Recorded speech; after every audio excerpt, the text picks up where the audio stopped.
आज हम अपनी प्रॉपर्टीज ऑफ चार्ज वाले काम को आगे बढ़ाते हैं। लास्ट टाइम कहाँ थे हम जो प्रॉपर्टी पे डिस्कस थे, क्वांटाइज बस लिखा लिखा है और उसका मतलब अभी ढंग से नहीं समझा। इलेक्ट्रिक चार्ज इज क्वांटाइज, एक बहुत ही बेसिक सी प्रॉपर्टी है। क्या मतलब क्या है इस बात का वो हम समझेंगे अभी।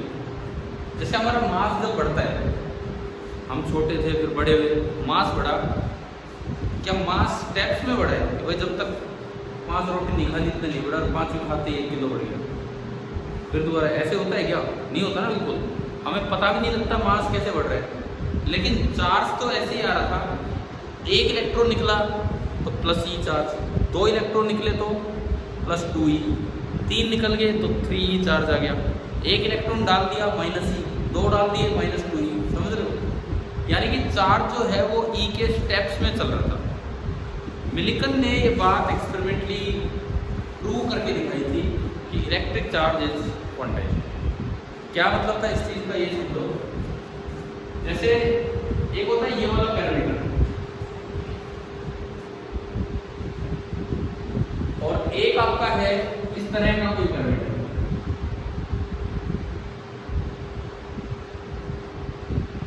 मतलब ये पैरामीटर 0 से लेके यहाँ तक कोई भी वैल्यू गेन कर सकता है कंटिन्यूस, इतनी भी हो सकती है, इतनी भी हो सकती है, इतनी भी हो सकती है। समझ रहे हो? यूं जा रहा है, इसको बोलते हैं कि कौन सा पैरामीटर है, कंटिन्यूस पैरामीटर। ये जो पैरामीटर होगा या फिर 0 ही है, मैं अगर चार्ज ही लेके चलूँ, या फिर प्लस माइनस ई, या फिर plus minus 2e, in general plus minus n e where n belongs to integer. इसे क्वांटाइजेशन इक्वेशन भी बोल देते हैं। और दरअसल ये आपका क्वांटाइज्ड पैरामीटर है। और क्वांटाइजेशन इक्वेशन ये है q is equal to n e where n belongs to integer. Integer को आप z से रिप्रेजेंट करते हैं, where n belongs to integer. This is your equation of quantization, जो R Millikan, Robert Arthur Millikan ने experimentally demonstrate करके दिखाया। Quantization का मतलब क्या है, समझ आ गया? यहाँ से 2-3 बातें इस साइड से, ये तो कंटिन्यूस पैरामीटर है। फॉर एग्जांपल इसका एग्जांपल क्या है, मास, और ये है हमारा चार्ज। सबसे पहली बात, अगर आपसे पूछा जाए स्टेप साइज कितना है, स्टेप साइज चार्ज, ये जो स्टेप पैडी का साइज कितना है, e, step size is e, that is electronic charge, that is 1.6 into 10⁻⁻19 coulomb। ये आपका स्टेप साइज है। क्लियर? दूसरी बात, अगर आपसे पूछा जाए कि किसी पे चार्ज की मिनिमम वैल्यू कितनी हो सकती है, न्यूट्रल है तब तो 0 ही है, वो तो कोई बात ही नहीं है। इसके अलावा चार्ज की मिनिमम वैल्यू कितनी हो सकती है, कितनी हो सकती है? n1 हो जाए, n1 हो जाए या -1 हो जाए, तो q minimum is plus minus e। अब कोई यूं ना सोचे कि माइनस e छोटा है प्लस e बड़ा है। चार्ज को कंपेयर कैसे किया जाता है, विदाउट साइन। शायद मैंने पीछे प्रॉपर्टीज में बताया, माइनस e और प्लस e दोनों बराबर चार्ज है, तो q की जो मिनिमम वैल्यू होगी that will be plus minus. समझ आ रहा है? आप एक बार ये नोट कीजिए, फिर मैं इसमें आगे बढ़ूँगा।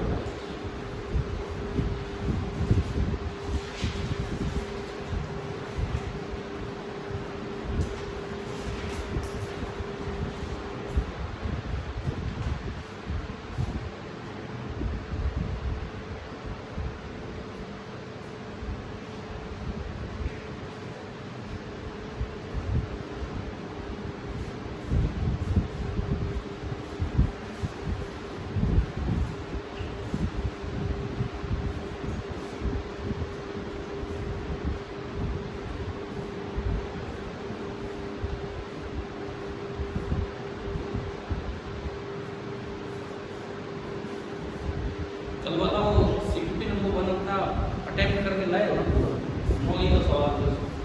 अगला सेकंड आपको कल मिलेगा, ठीक है?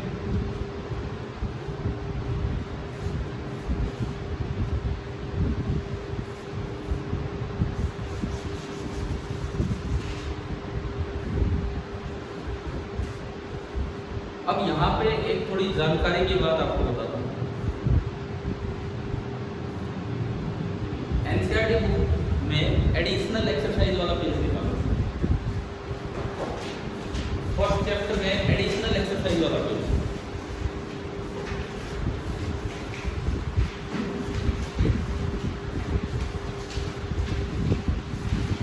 पेज पे एडिशन चाहिए।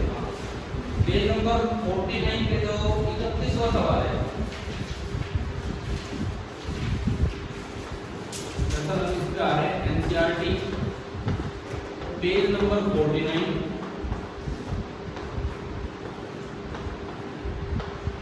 Question number 31। Page number 49, question number 31। आप नहीं लाए किताब, घर पे है या खरीदी नहीं? क्या क्या क्या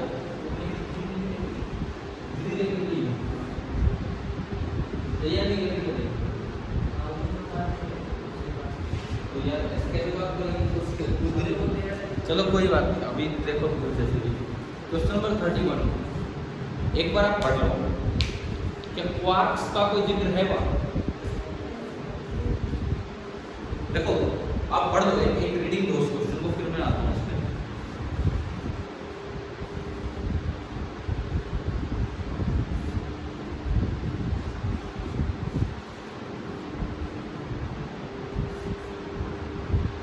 एक बात तो ये दिमाग में रखो, जब एनसीईआरटी का पहला चैप्टर कंप्लीट हो तो हमें एक एक लाइन टू लाइन मतलब पता होना चाहिए किस लाइन में क्या दिया।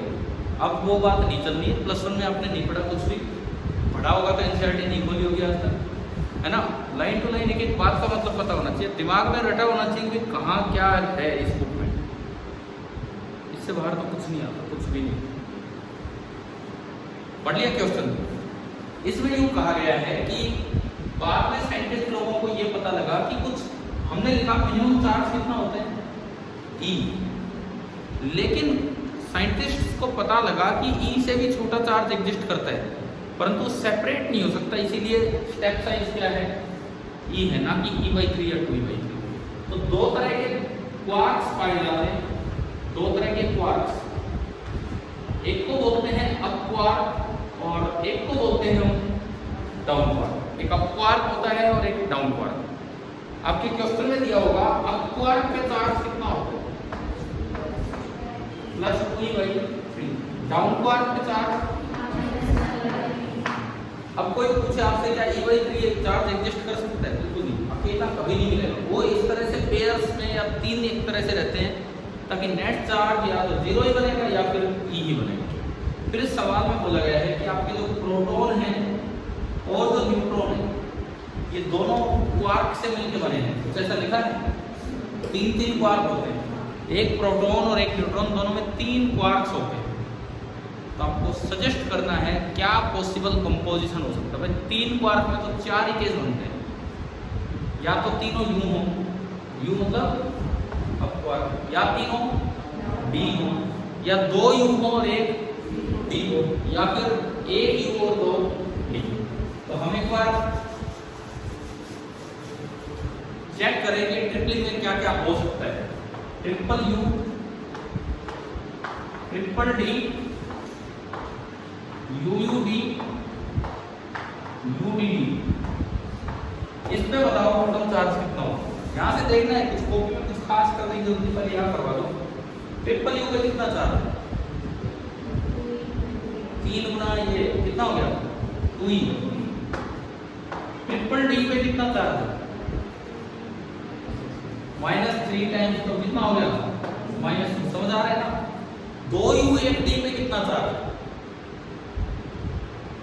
2 तो U, 2 × 2 4E/3 and minus E/3। 4E/3 minus E/3 कितना हो गया? E 3/3। 2 D और 1 U पे कितना चार्ज है? 1 U पे कितना है? 1 U पे 2E/3 और 2 D पे -2E/3 और ये कितना हो गया? 2। अब अपने सवाल की लास्ट लाइन पढ़ो, उसमें क्या है? क्या करना है? कंपोजिशन आइडेंटिफाई करनी है, किस किस की।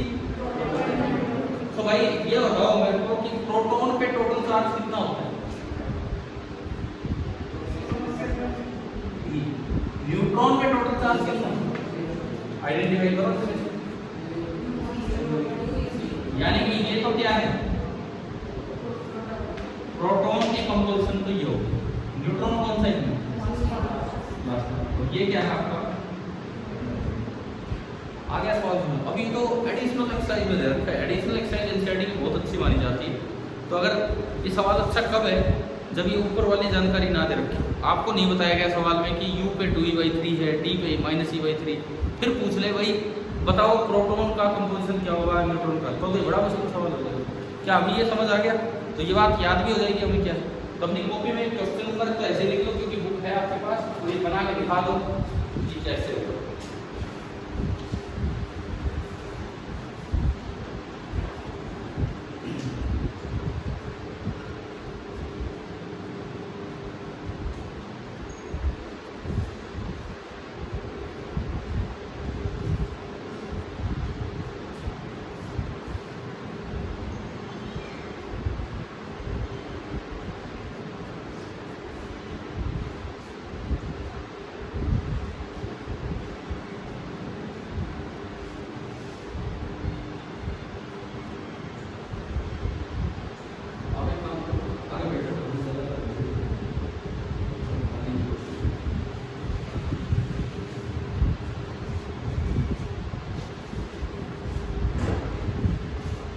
वहाँ से पीछे से क्या है, ये बीच में ये बार बार आता हो, तो इसलिए आगे खा लेता हूँ।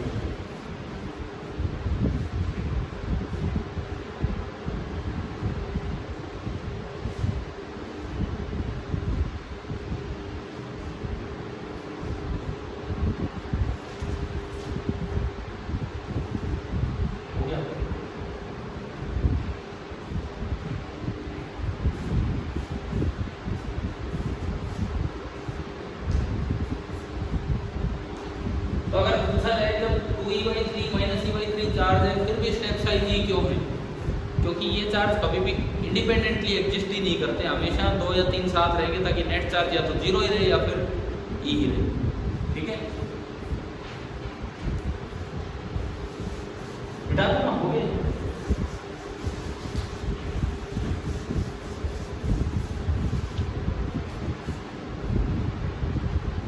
अब बात आती है, जैसे एक सवाल आपको दिया था मैंने सीपीपी में, जस्ट गोल्ड लीफ इलेक्ट्रोस्कोप, नाम आया होगा, तो वो वाला सवाल क्या हो गया आपसे कि नहीं खाना? क्वेश्चन नंबर ये आपका है 3rd, what will happen if X-rays are incident on a charge electroscope containing air, will the leaves convert और डाइवर्ज? तो अभी तो हमें पता ही नहीं होगा ये क्या है क्या नहीं। तो नेक्स्ट हेडिंग अपनी डाल लीजिए, gold leaf electroscope, gold leaf electroscope अगली हेडिंग।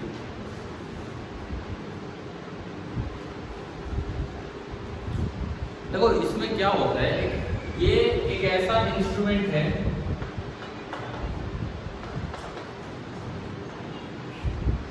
Detect the charge. ये एक ऐसा इंस्ट्रूमेंट है जो चार्ज को डिटेक्ट करने के काम आता है। किसी बॉडी पे चार्ज है या नहीं, ज्यादा है या कम, कैसे वो हम समझेंगे।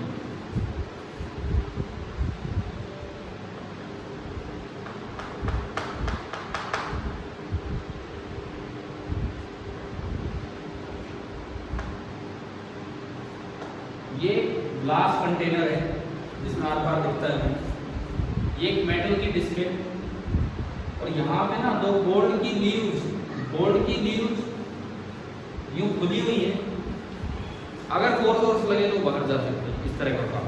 ठीक है, these are gold leaves and this is the metallic disc, जो ऊपर है दिस इज द डिस्क। कैसे काम करता है पहले से, अगर ये लीव्स यूं आपस में चिपकी हुई है तो इसका मतलब है कि ये अनचार्ज है, और पहले से खुली हुई है तो दोनों पे या तो पॉजिटिव चार्ज होगा या दोनों पे नेगेटिव, है ना। मान लो दोनों बस ये लाल तो खुली हुई नहीं है, इतना गैप तो दिखेगा, ये खुली हुई नहीं है। तो हमने कहा कि फिलहाल जो GLE है, this is your अनचार्ज gold leaf electroscope. This is your अनचार्ज gold leaf electroscope. अब अगर मैं इसके पास कोई चार्ज बॉडी लेके आया, सपोज मैं इसके पास कोई भी एक चार्ज बॉडी लेके आया, मैंने टच भी नहीं की, मुझे चेक करना है कि इस पे चार्ज है कि नहीं। मान लो इस पे कोई चार्ज था +Q, तो ये इस पूरे मेटल के इलेक्ट्रॉन अपनी साइड खींच लेगा। वो इंडक्शन उसमें भी बताया था शायद एक दिन हमने, पेपर बॉम्ब एक्टिविटी है ना। तो ये +Q इस साइड खींचेगा कुछ नेगेटिव चार्ज। मैंने कल आपको वो जस्ट वो 2 लेक्चर एक बार दोबारा डाले थे ग्रुप में ऐड होने के बाद कि भाई कोई देखना चाहे तो देख लेगा, पीछे की जो 2 क्लासेस थी वो। हालांकि कल मैंने रिवाइज भी करवा दिया था वो सारा पार्ट, ठीक है। एक सिंपल सी एक्टिविटी है, आप घर पे खुद करके देखें। वो छोटी क्लासेस में सुन रखी होती, मुझे नहीं पता की किसने होती है, की भी हुई थी कि नहीं। तो वो मैंने यहाँ भाई हर्षित की मदद से यहाँ पे वो एक्टिविटी भी की थी। तो आप उस वीडियो लेक्चर में भी देख सकते हैं, पिछला जो है इस प्लेलिस्ट में, या फिर आप खुद कर भी सकते हैं। उसमें भी एक चीज़ का यूज हुआ था, तो मैं यहाँ जिक्र कर रहा हूँ, कहते हैं इंडक्शन।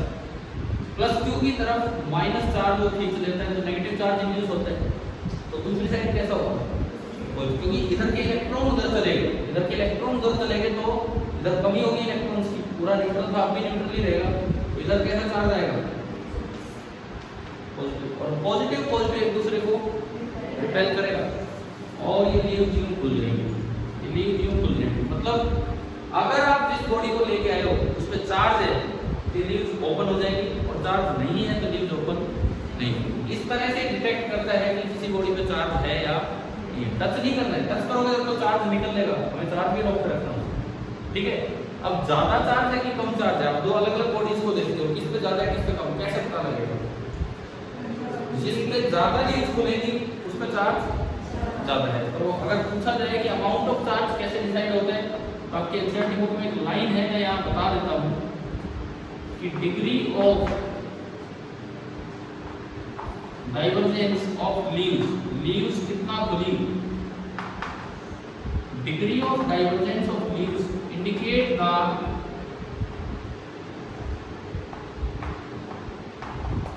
Amount of charge. जो बॉडी आप लेके आए हैं उसमें कितना चार्ज है वो यहाँ से पता लगता है, डिग्री ऑफ डाइवर्जेंस की कितना वो खुली, ठीक है।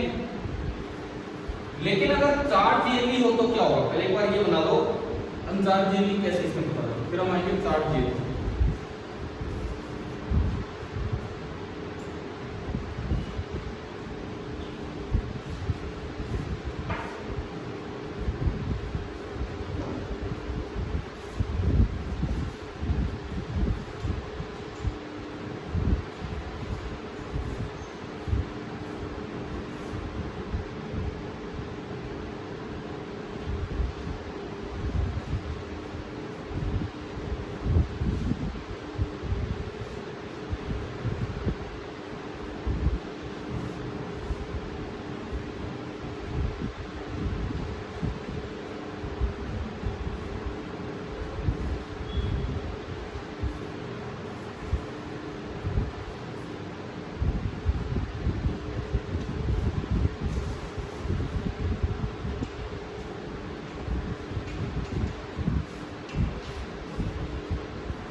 अब हम दूसरा केस देखते हैं आगे समझ।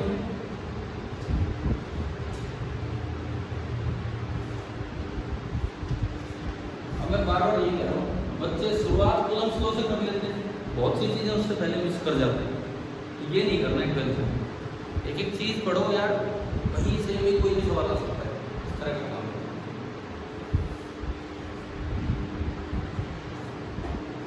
चले बढ़े आगे। तो अगली चीज अब हम लेंगे चार्ट जीएलवी, चार्ट डिस्क। पहले से उसमें कोई चार्ज था, इसको बाद में लेके आएंगे। पहले से नेगेटिव चार्ज में हो सकता है या पॉजिटिव, और लीव जो है वो खुली होगी, क्योंकि पहले से ही आपको क्या दे रखा है, चार्ज दे रखा है। लीव जो है पहले से ही थोड़ा सा खुली हुई है गोल्डन लीव, इससे फर्क नहीं पड़ता, आप पॉजिटिव चार्ज भी मान सकते हो। लेकिन ये इंड्यूस नहीं हुआ है, पूरे पे है तो वहां पॉजिटिव है तो यहाँ भी पॉजिटिव, और वहां नेगेटिव होता तो यहाँ मतलब पूरे पे चार्ज देके छोड़। समझ आया? अब फिर दोबारा इसके पास कोई चार्ज बॉडी लेके आओ, हमें इसको तो हटाऊंगी तो पिछले केस में वही है। अब हम फिर दोबारा इसके पास कोई चार्ज बॉडी लेके आए, कोई भी चार्ज बॉडी,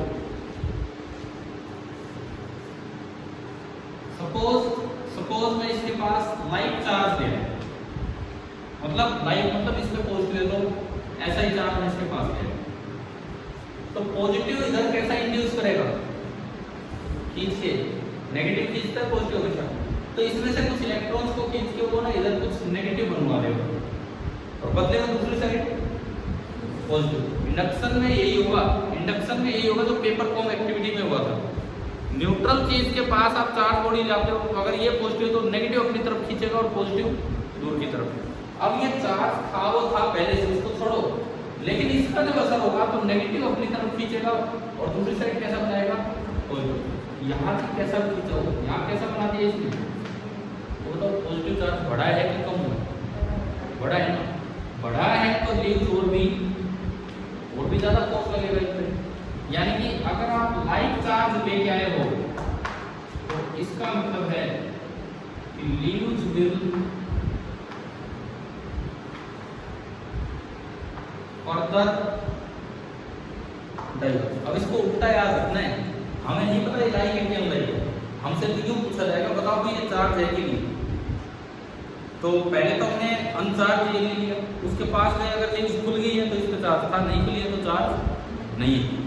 फिर क्या किया, मान लो चार्ज है, अब आपको पता करना है कौन सा चार्ज है, तो पहले से चार्ज ये लिया, सपोज उस जीएलई पे कैसे चार्ज था, पॉजिटिव, गोल्ड इलेक्ट्रोस्कोप पे पॉजिटिव चार्ज था। अब मैं इस बॉडी को पास लेके आया और वो लीव्स और खुल जाती और तब खुलेंगी जब लाइक चार्ज, लाइक मतलब इस पे पॉजिटिव दे रखा था तो इसमें भी कैसे हो, क्या समझ आया कैसे हो? नहीं आया तो दोबारा बताऊं क्या एक्टिविटी है।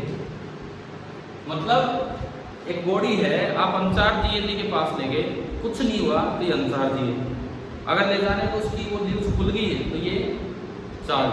अब कैसा चार्ज है कैसा नहीं ये पता करना है, तो मैं एक चार्ज जीएलई ले आया और आप इस बॉडी को पास लेके गए, उसकी लीव्स पहले भी खुली हुई थी लेकिन अब और भी खुल गई है, इसका मतलब इस पे वही चार्ज है जो आपने जीएलई पे। कारण समझ आ गया है कि नहीं? तो चार्ज जीएलई एक तो ये बना दो, फिर एक और बनाएंगे, कुल मिला के 3 डायग्राम बन जाएंगे, पहला अनचार्ज वाला, एक चार्ज वाला, फिर दूसरे चार्ज वाला।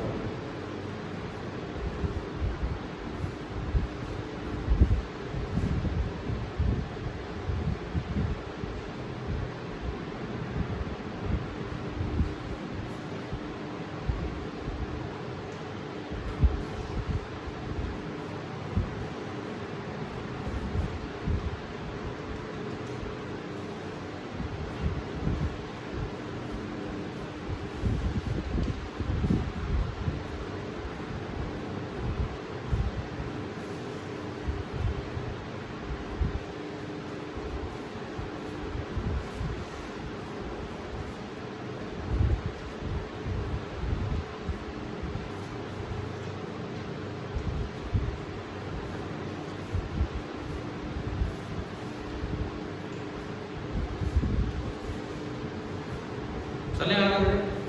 अब अगला केस कौन सा लेंगे इसमें, चार्ज है ये, अब मुझे पता लगाने कैसे चार्ज है। मान लो इस पे कैसा होता, सपोज इस पे ऐसा होता, मतलब कौन सा, अनलाइक होता। अब देखेंगे कि अब क्या होगा।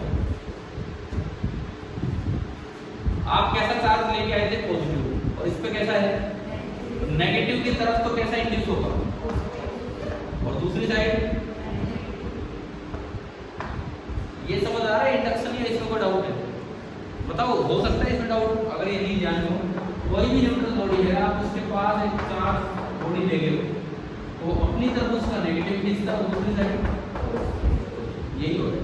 पेपर कॉम एक्टिविटी में यही हुआ था, पेपर पीस न्यूट्रल था, कंगे पे नेगेटिव चार्ज आया था, उसने पेपर पीस के पॉजिटिव अपनी तरफ खींचे थे और नेगेटिव दूसरी तरफ और फिर अट्रैक्ट कर दिया, ये हुआ। तो भाई आओ अभी इधर, पॉजिटिव की साइड नेगेटिव आ गया तो चार्ज में कमी आई है कि चार्ज बढ़ा है? अगर चार्ज कम हुआ है ना, पॉजिटिव की साइड में नेगेटिव चार्ज अगर कम हुआ है तो ये लीव्स थोड़ा सा पास, क्यों? पहले चार्ज ज्यादा था तो फोर्स ज्यादा लग रहा होगा, चार्ज कम हुआ तो लीव्स थोड़ा पास आ जाएगी। समझ आ रहा है? समझ आ रहा है? केस में देखो, लीव्स विल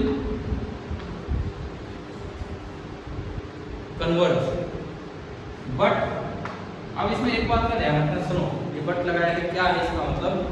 लीव्स कन्वर्ज करेंगे, लेकिन अगर कन्वर्जन इतना स्ट्रॉन्ग हो गया, मतलब अगर ये इसके कारण आने वाले पॉजिटिव से इधर आने वाला नेगेटिव बहुत ज्यादा है, जितना पहले पॉजिटिव था उससे भी ज्यादा है, तो एक बार तो लीव्स चिपक जाएंगी, लेकिन फिर दोबारा से कुछ खुल जाएंगी।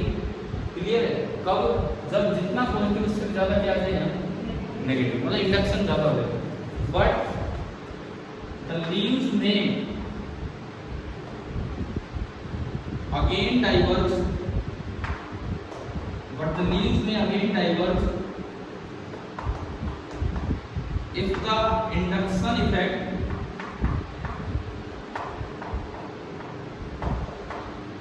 is strong enough.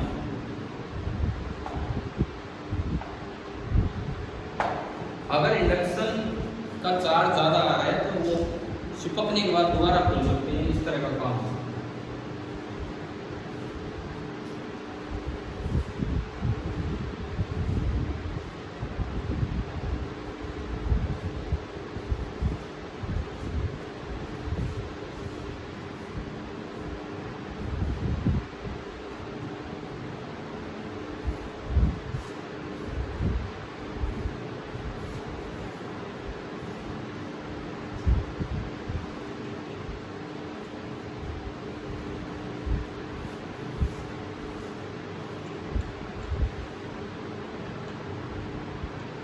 चले आगे, अब भी दो और केस बच गए। पहले अनचार्ज ये लिया, फिर चार्ज ये लेने लाइक, फिर चार्ज ये लेने अनलाइक। मतलब सवाल में कैसे जरूरत पड़ती है, आप चार्ज बॉडी चार्ज ये के पास आए और उसमें बताया गया कि लीव्स कन्वर्ज हो रही है, तो बताओ कैसे चार्ज हो? जैसे ये लेते हैं उससे अपोजिट, समझ आएगा? ठीक है, क्या आप कर लेना है रिजल्ट, इस तरह से हमने सीखे हैं सब। अगला केस है कि मान लो एक चार्ज ये है और मैंने उस पर डाल दी एक्सरेज, तो क्या होगा देखते हैं। इसको हटाता हूं मैं, अब हमें ये नहीं देखना,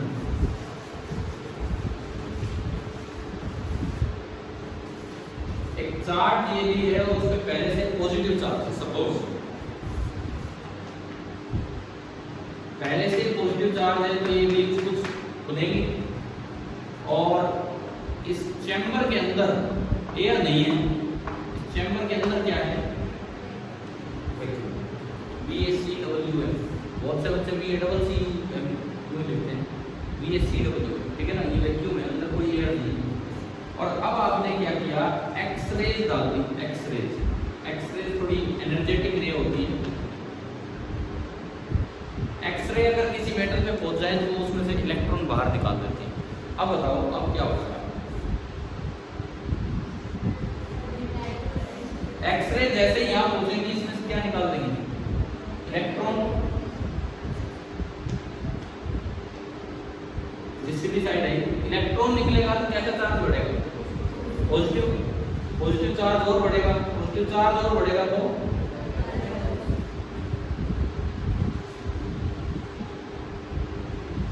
लीव्स में क्या होगा, फर्दर डाइवर्जेंस।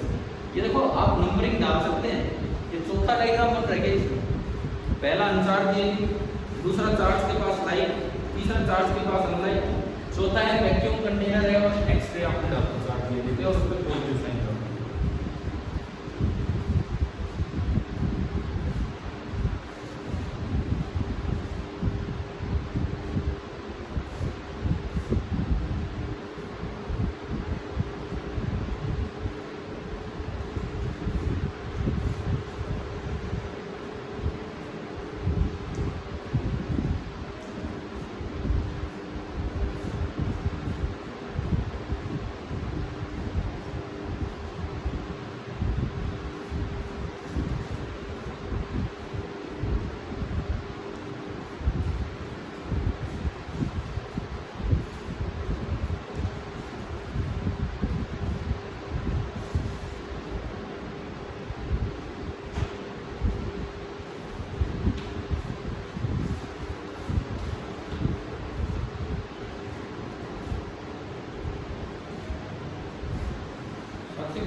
स्कूल जाने का यहाँ आने का वो टाइम, पढ़ने वाला टाइम कितना बचता टाइम है, तो उसमें से पढ़ने का कितना निकलता है, कितने घंटे मतलब हो ही जाता है कि मिनिमम इतना तो रोज है इफेक्टिव स्टडी आवर्स।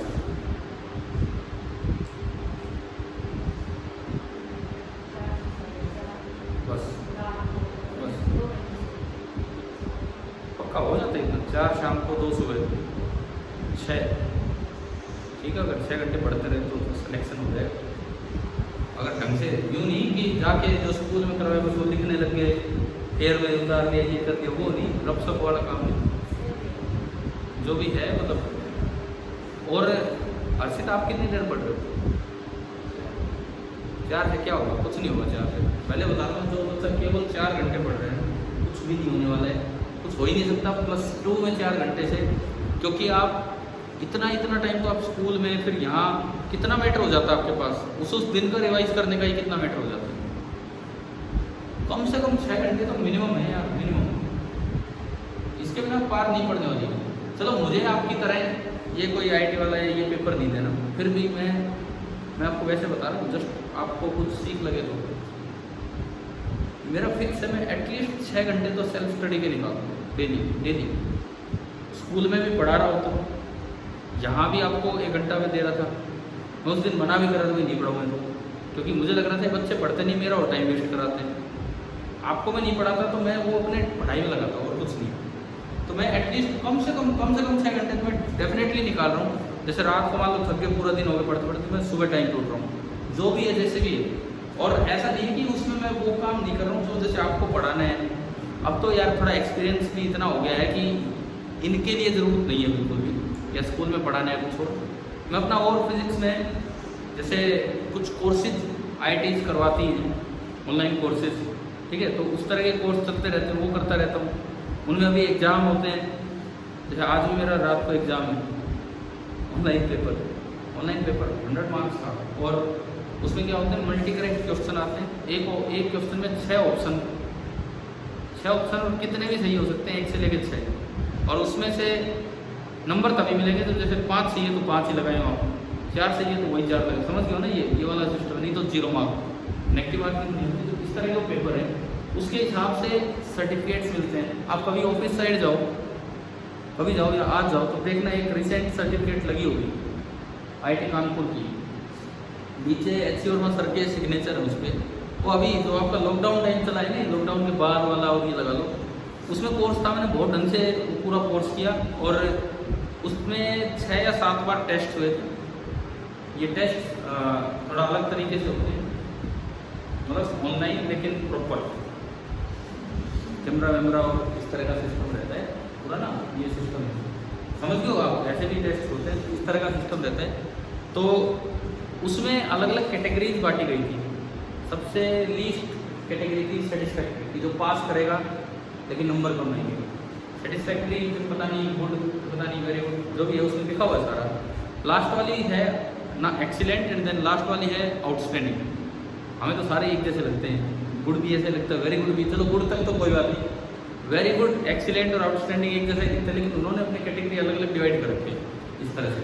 तो उस कोर्स में मुझे आता है ये इलेक्ट्रोस्टैटिक्स, मुझे आता है ढंग से, फिर भी मैंने वो कोर्स किया और बहुत कुछ नया सीखा। इलेक्ट्रोस्टैटिक्स का कोर्स 4 महीने चला, और सोचो केवल इलेक्ट्रोस्टैटिक्स का कोर्स 4 महीने चला। मैं अपने आप में यूज होता रहा था, मुझे तो सब कुछ आता है इलेक्ट्रोस्टैटिक्स में, मतलब पढ़ा रहा हूँ इतने साल से बच्चों को, सब कुछ आता है।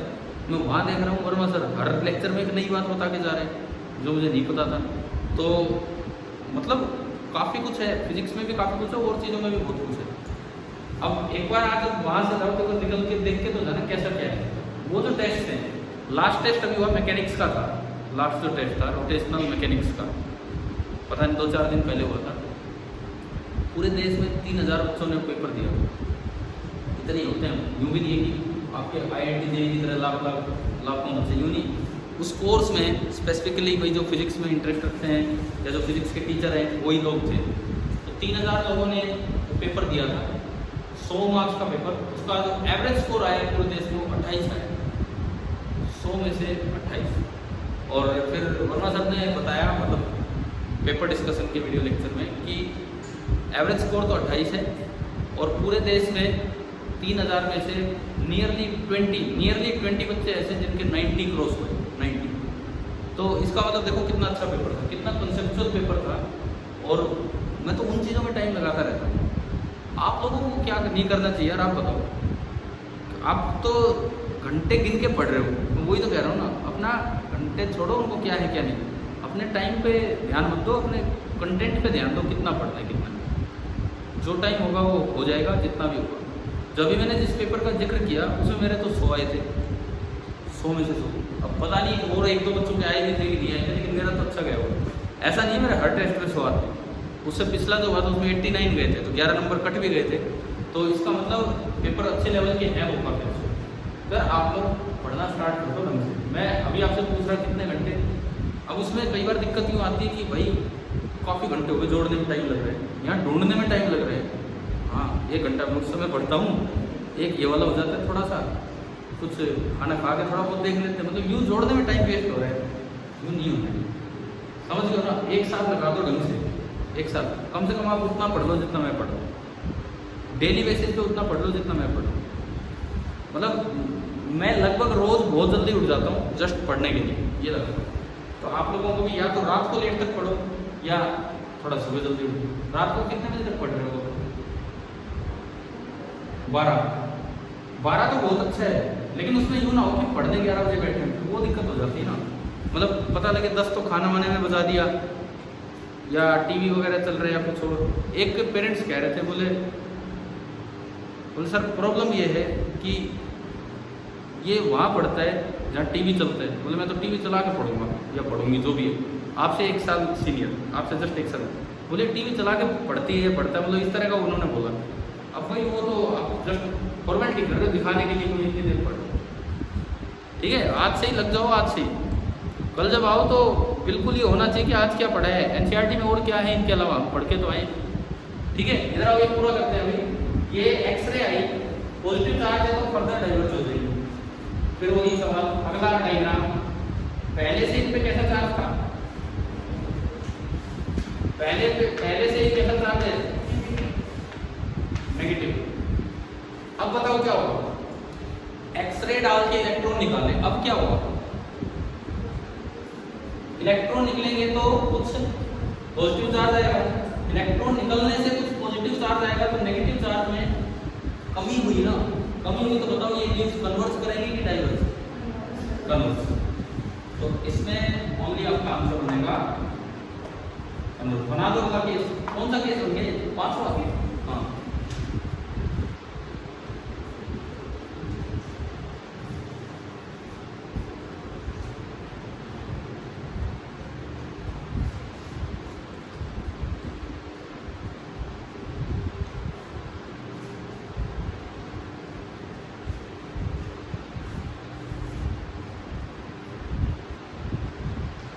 मैं इतनी बातें इसीलिए आपको बोल रहा हूँ, मुझे ये नहीं लगना चाहिए मैंने 1 घंटा आपके लिए वेस्ट किया है।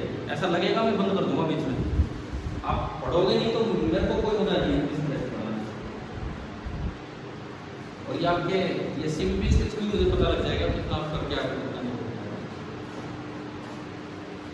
चलिए अगले पे, एक और केस, वैक्यूम नहीं,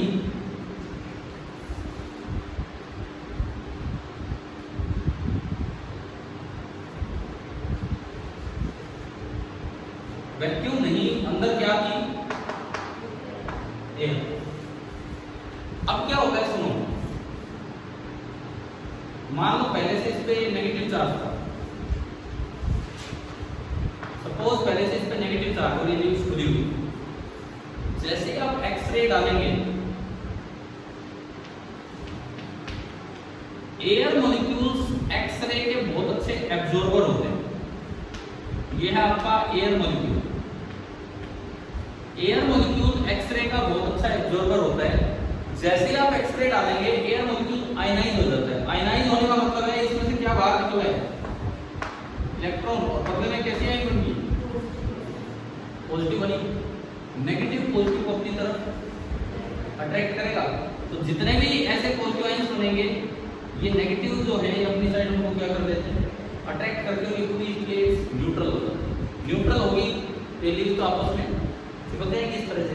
तो यहाँ पे आंसर आएगा लीव्स विल कोलैप्स। कोलैप्स का मतलब वो न्यूट्रल हो जाएगी। क्यों न्यूट्रल होगी? कारण आगे एयर मॉलिक्यूल्स के आयनाइजेशन से जो पॉजिटिव आयन बनी वो उनके जाकर चिपक जाएंगे और उन्हें न्यूट्रलाइज करेंगे, बना देंगे। पहले से चार्ज ये नहीं था, नेगेटिव चार्ज था और आपने एक्स-रे डाली लेकिन एयर का कंटेंट।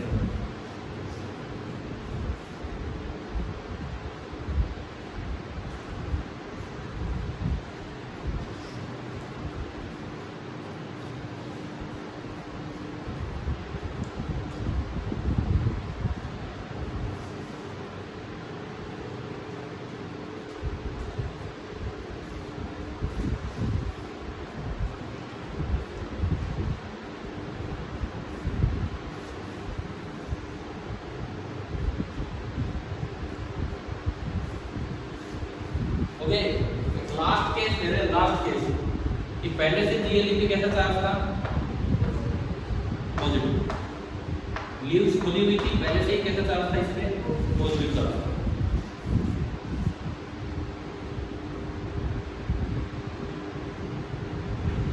और अंदर एयर मॉलिक्यूल है।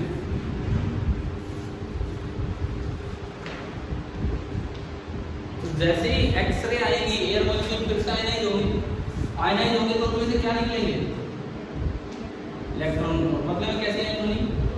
ये मैंने इलेक्ट्रॉन इस बार इधर क्यों दिखाया? पिछली बार तो दूर दिखाया। लीव्स पे कैसा चार्ज था पिछली बार? नेगेटिव। नेगेटिव को क्या करेगा? रिपेल, तो इलेक्ट्रॉन दूर चला गया। पॉजिटिव नेगेटिव को क्या करेगा? तो इस बार भी ये न्यूट्रल हो जाएंगी। किसको अट्रैक्ट करके? इलेक्ट्रॉन्स को अट्रैक्ट। अगेन आंसर ये देगा leaves will collapse.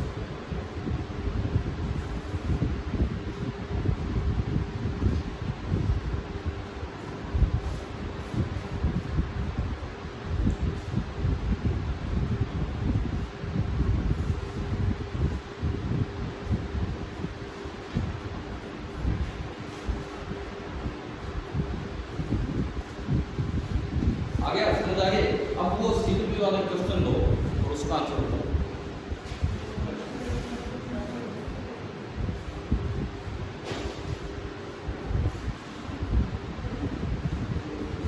Question number 3 आपका आया नहीं करके इसमें लिखा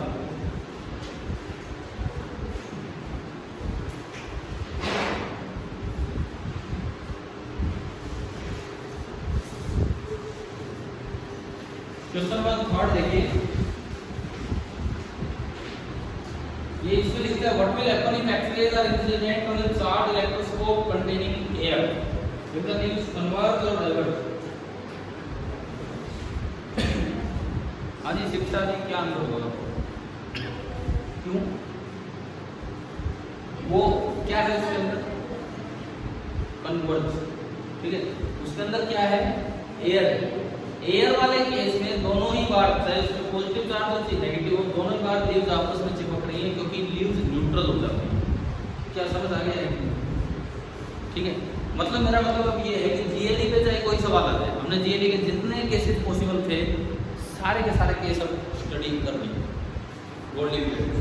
ठीक है, आपके एनसीईआरटी बुक में जीएलई का जिक्र है, मैंने उसे थोड़ा और इलैबोरेट कर दिया कि क्या क्या इसमें पूछा जाता है।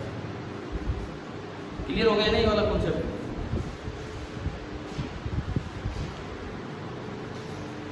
चलिए आगे बढ़े। अभी मैंने इसको कल करेंगे डिस्कस, आप पूरा ट्राई करके लाओ। बहुत से बच्चे ऐसे तो कल ही आए थे तो शायद आज तो करके नहीं लाए होंगे, तो पहले दिन एकदम से नहीं भी करते हैं, कोई बात नहीं। आज एक बार बच्चे हुए जितने भी सवाल, बिकॉज कल मैं आपको दूसरा सीपीपी दूंगा और ये अपना कंप्लीट करेंगे।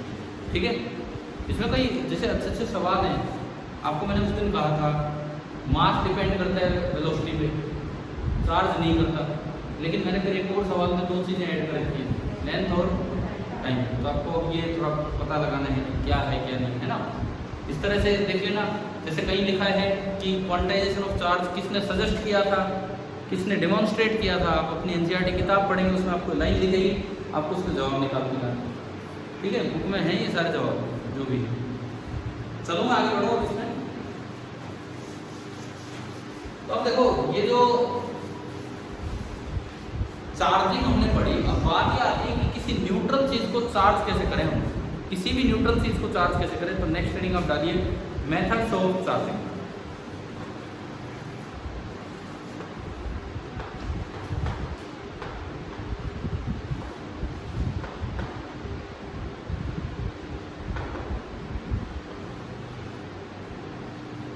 नेक्स्ट जो हमारा टॉपिक है that is the methods of charging.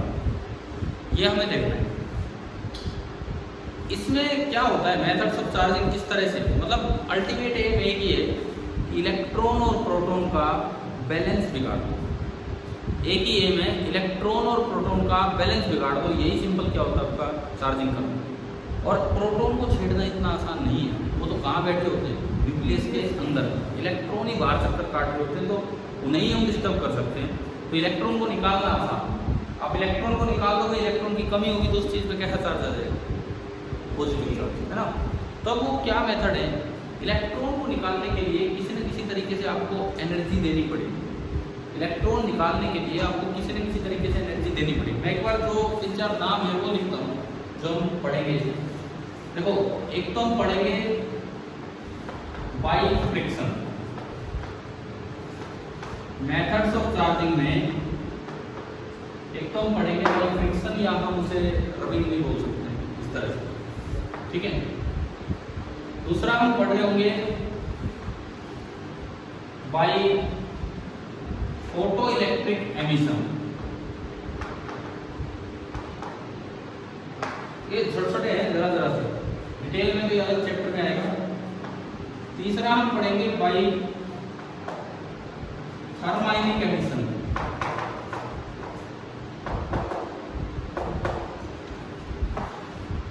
चौथा जो हम पढ़ रहे होंगे by field emission.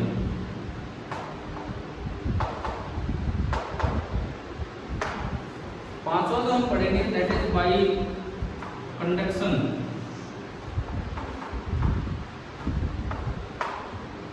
And last वाला जो हम पढ़ रहे होंगे दैट इज बाई इंडक्शन। और इसके बाद हम कूलम्ब्स को चलेंगे। लेकिन ये इतने बड़े बड़े नहीं है, क्योंकि 6 टॉपिक इतने बड़े बड़े नहीं है, छोटे छोटे पार्ट, ठीक है। आप एक बार तो इन शॉर्ट में ये लिख दो, नाम तो लिख दो, ताकि कभी यही लिखना पड़ जाए कैसे चार्जिंग होती है। कुछ 5-6 मेथड्स तो हों हमारे पास।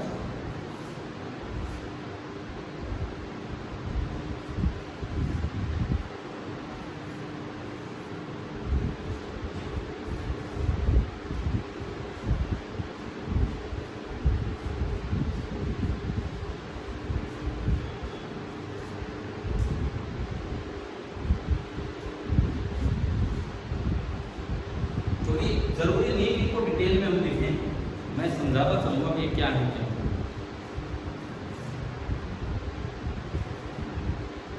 पहला मेथड बाई फ्रिक्शन या रबिंग। जो पेपर कॉम एक्टिविटी थी वो यही इसी तरीके से चार्ज होती।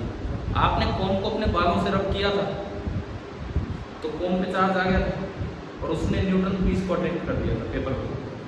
क्या होता है, कुछ पेयर्स हैं जिनमें रबिंग करने से जैसे हीट जनरेट होती थोड़ी सी, और वो एनर्जी लेके एक बॉडी में से इलेक्ट्रॉन निकलता है और दूसरी बॉडी में चला जाता है। जिसमें से इलेक्ट्रॉन निकलेगा उस पर कैसा चार्ज आएगा, पॉजिटिव, और जिसके अंदर जाएगा उस पर नेगेटिव। पुरानी टर्मिनोलॉजी है कि जिनमें से इलेक्ट्रॉन निकलता है इस फ्रिक्शन वाले में, उनको नाम दिया जाता है विट्रियस, और जिनके अंदर इलेक्ट्रॉन जाता है उनको हम नाम देते हैं क्या, रेजिनेंस। तो दरअसल विट्रियस से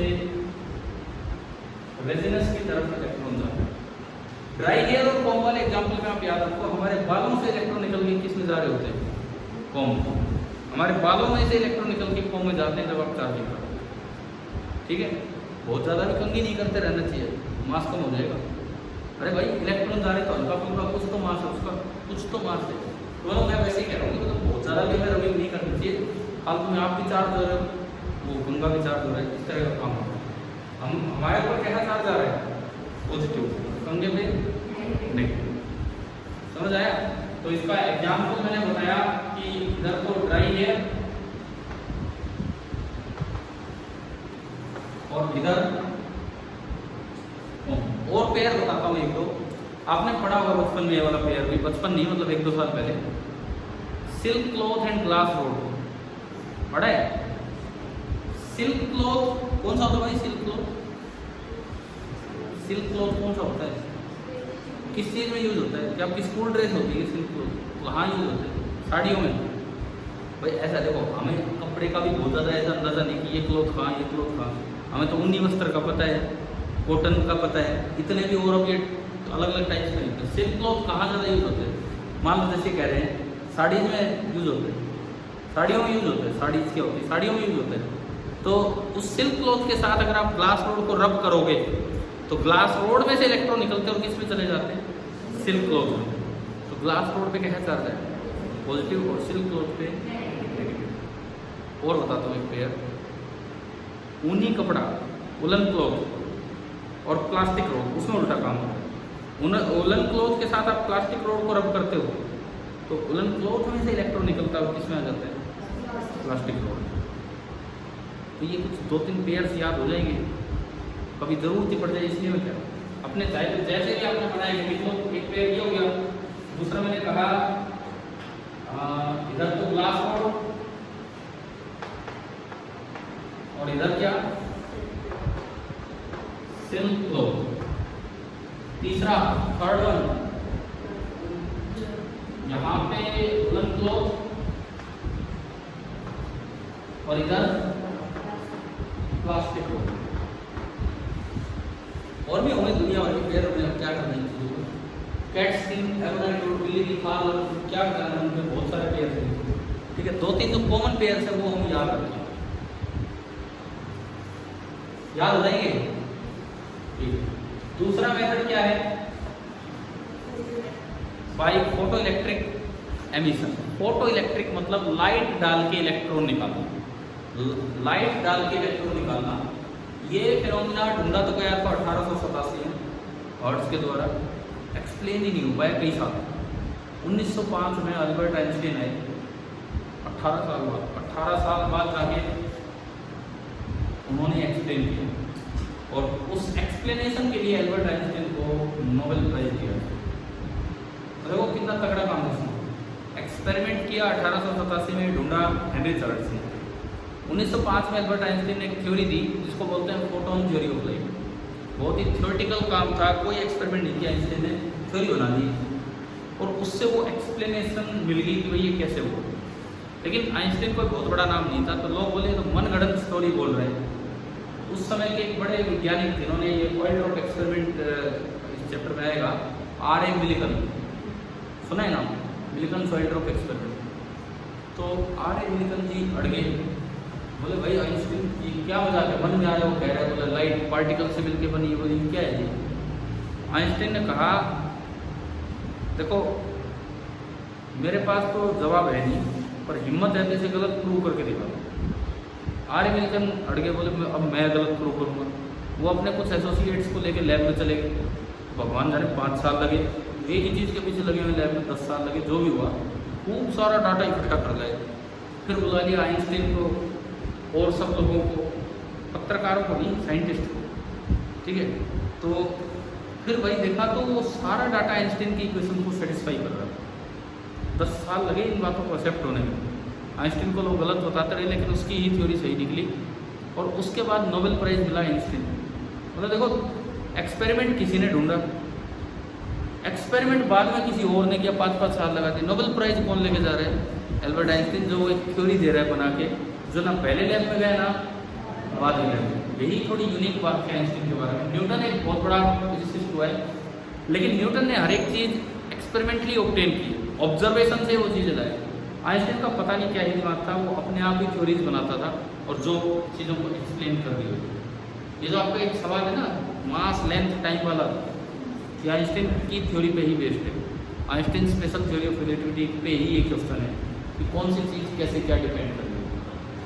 तो ये फोटो इलेक्ट्रिक एमिशन एक सिंपल सी बात है। ये पाया गया कि कोई मेटल है, मेटल पे जब आप लाइट डालते हो, जैसे एक्सरे जैसी लाइट अभी करवाया वो गोल्डली, एक्सरे डालने पे मेटल्स में से क्या निकल रहे थे? इलेक्ट्रॉन। तो न्यूट्रॉन से चार्ज हो रही थी, पॉजिटिव चार्ज हो रही थी। ये क्या है आपका फोटो इलेक्ट्रिक एमिशन। कोई लिखने की जरूरत नहीं। थर्माइनिक एमिशन कुछ मत लिखो, थर्मल मतलब गर्म, हीट। आप एक मेटल को हीट करना स्टार्ट कर दो, हो सकता है इतनी एनर्जी मिल जाए कि इलेक्ट्रॉन बाहर आ जाए। ये कौन सा एमिशन होता है? थर्मोआयनिक एमिशन। ठीक है। फील्ड एमिशन हम इसी चैप्टर के अगले पार्ट में चलेंगे कि एक ऐसा स्ट्रॉन्ग फील्ड लगा दो, एक ऐसा स्ट्रॉन्ग फील्ड लगा दो कि उससे इलेक्ट्रॉन पे इतना फोर्स लग जाए कि वो छोड़ के चला जाए अपने मेटल। अब ये फील्ड क्या होता है, ये इसी चैप्टर के अगले पार्ट में। अब बचे कौन से? हाँ, इनको थोड़ा थोड़ा पढ़ेंगे। कंडक्शन ढंग से पढ़ेंगे पोटेंशियल वाले चैप्टर में, कंडक्शन ढंग से पढ़ेंगे पोटेंशियल वाले चैप्टर में, और इंडक्शन यही। ठीक है। तो कल हम यहाँ से शुरुआत करेंगे कंडक्शन एंड इंडक्शन। आप ये सीपीपी पूरा करके लाए, कल ये डिस्कस भी करेंगे और कल आपको दूसरा। ठीक है।